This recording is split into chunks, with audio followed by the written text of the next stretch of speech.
Hi everybody, it is Wednesday, October 26, 2022. We're going to be doing a card of the day. A focus of intention for the next 24 to 48 hours is directed by spirit, universe, or whatever higher power you call upon. My job is to not push my belief system onto you. My job is to teach you how to believe in yourself, and you can connect whatever you want because that's none of my business. With that being said, the Almighty Pineapple LLC is trademarked, copyrighted, and registered with 3 different classifications with the United States Trademark and Patents Office.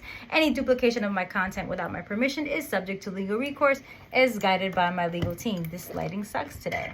So with that being said, thank you for liking, commenting, and subscribing to my channel. Thank you for sharing this video or any other video with those who you may feel need it. Tonight is the new moon in Scorpio solar eclipse community ritual. That is tonight. I know it was yesterday, but as I explained yesterday on yesterday's card of the day, I am indigenous and we do not do anything on the eclipse because it's already transformational. So with that being said, let's get to the card of the day. It's going to be coming again from the Halloween Oracle deck. So the community ritual starts tonight at 8 p.m. Eastern Standard Time. The cutoff is 7 p.m. Eastern Standard Time. It is free for all of the members of I Am the Altar private Facebook membership. There you go. We have a card. That makes a lot of sense. And we have that part of your membership of I Am the Altar. You're free. You get included to every community ritual, new moon and full moon. You get included into all the monthly community readings. You get a $25 discount on all individual services. You have access to me 7 days a week on Facebook, and you get a weekly reading and forecast as well. I usually post daily mantras and affirmations for you guys on a daily basis or throughout the day, so you guys can focus and use that space and time for yourself. And for those of you who are not part of I Am the Altar private Facebook membership group, it is $12.34 per person. You can add children, you can add partners, you can add parents, but anybody over the age of 18, you should be asking their permission because free will is involved. And I've seen people try to throw people into community rituals, making things happen for them, and it really doesn't work out. It just blows up in their face. So just be careful with that. So get their permission. Anybody under the age of 18, obviously if you're their custodian, guardian, or parent, grandparent, so on and so forth, you can add them as well. Even children can be included into these community rituals. It's not going to bother them. It's just going to enhance the situations in their life. So the card of the day is called Ghost, and ghost means regret. And the ghost card says this. There is a Halloween haiku, and it says, like smoke rising from the ashes, a mist from the sea, the dead they are watching, they have come to haunt me. So the traditional definition of a ghost is the apparition of a spirit or a soul or of a formerly living being. Ghosts can be both in human form or animal, and even occasionally inanimate objects such as ghostly ships have been reported. The belief in spirits and ghosts is extremely widespread across time and cultures, and different words such as spiritus, wraith, phantom, and shade have been used to refer to them. Ghosts can be both people that we have known, ancestors for example, who visit to assist us, or presences that are bound to a particular place because they have found it difficult to let go even after death, or the concept of a haunted house or the cursed place is the basis for many a creepy ghost story. In fact, the most interesting ghost stories often involve a very angry or destructive spirit coming back to wreak its revenge after death. The Old Norse word for ghost has the same root word as the word fury.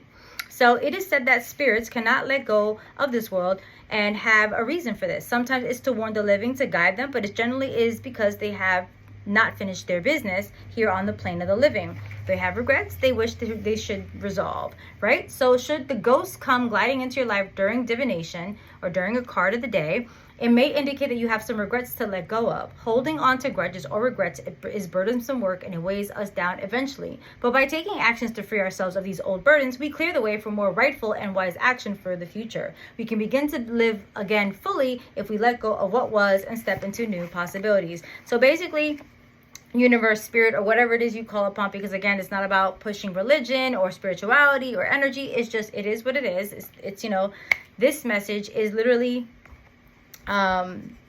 saying that it's time to let go of things that no longer serve you. And remember, we are in September shedding season, September 1st to December 31st. Why are you holding on to things that just doesn't help you anymore? Why are you holding on to certain situations? Because that's what you're used to. And I know some of us get used to these emotions or these sensations or these feelings or these thoughts, and it's really scary sometimes to release an emotion that we've really gotten comfortable with, even though it's a shitty one.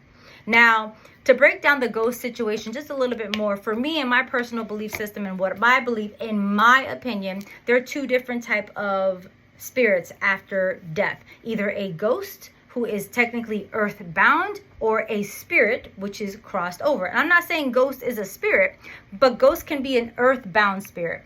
Now, what I'm saying is, usually a ghost is a spirit who doesn't cross into the light or cross over into the spiritual realms of elevation, acknowledgement, and learning, because we continue to evolve and grow in the spiritual realm as a soul. Couple of reasons. Number one, they don't realize that they're dead.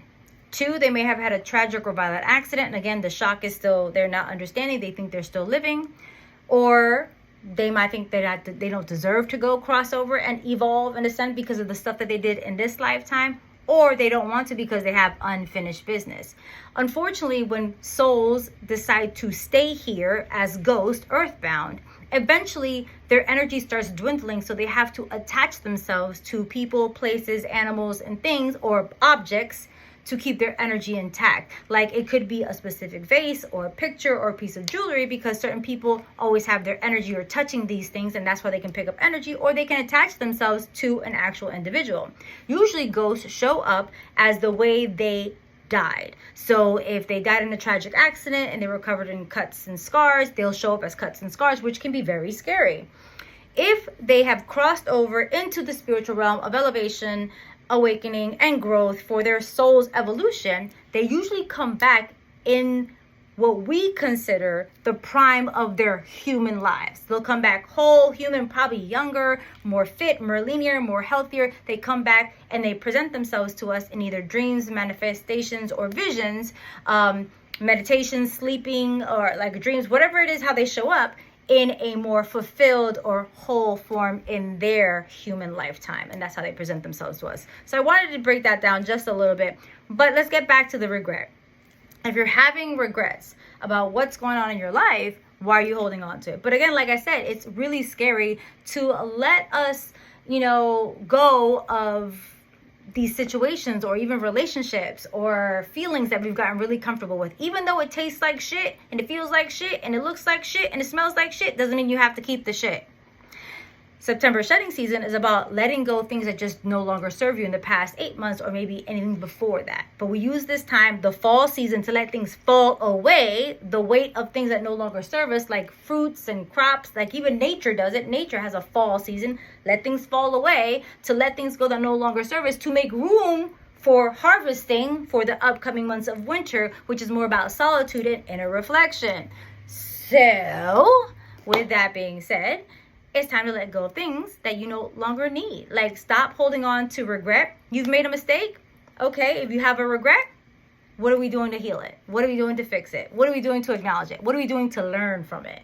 So where are you doing with this regret, right? And I always say, in order for you to grow, you got to let some shit go. In order for you to elevate, you got to separate. And during these times of regret, most times doors start closing on us, right? And like doors start closing on, we just don't know why. And you can't keep doing the same thing, acting the same way, expecting a different result. So I hope I helped. I hope I put some things in perspective, and I hope I made you feel better. As I always say, I'm always here at your service. This is what I do for a living, and I would love to work with you, but you need to listen to that intuition no matter what.